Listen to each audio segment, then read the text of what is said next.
Caitlin Clark's extended absence may have created a concerning WNBA reality. For the last 2 seasons, one trend had quietly become a routine occurrence across the WNBA. Whenever Caitlin Clark and the Indiana Fever came to town, teams upgraded venues to meet the demand. But as the league prepares for its 30th season, that pattern may be starting to change. While the total number of games moved to alternate or larger arenas has still increased league-wide for the upcoming season, the number of venue changes tied specifically to Clark and the Fever has dropped sharply. Last season, 9 road games involving the Fever franchise were moved to larger venues as they averaged more than 15,000 attendees for their road games, 4,000 more than the other teams.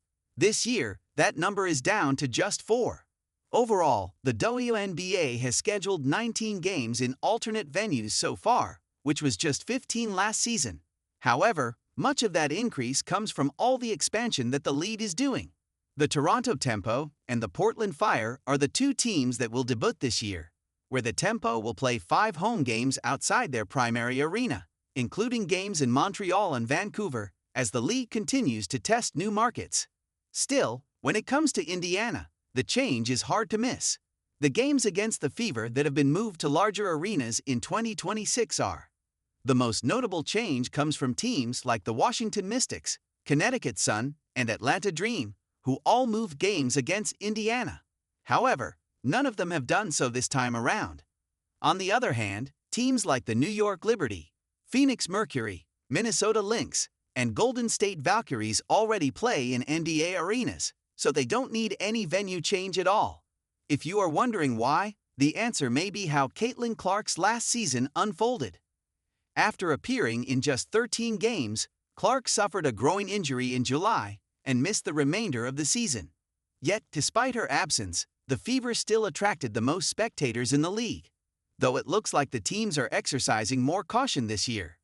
While a spokesperson from the Fever franchise declined to speculate on how opponents decide venue changes in an interview with Front Office Sports, there are still 3 months before the season tips off.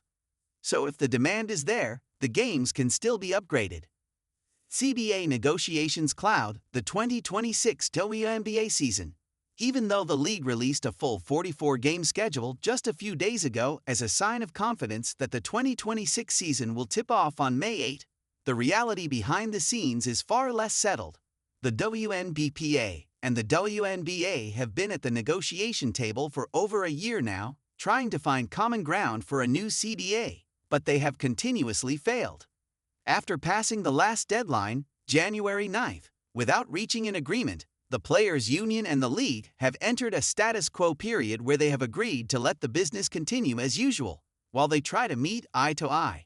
While the players have the option to call a strike if they believe the negotiations are becoming unfair, the league also retains the right to initiate a lockout under the same circumstances.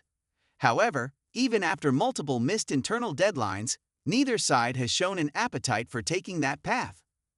But the reality is free agency, the expansion draft for the Tempo and the Fire, and roster-building timelines all hinge on a new agreement being finalized.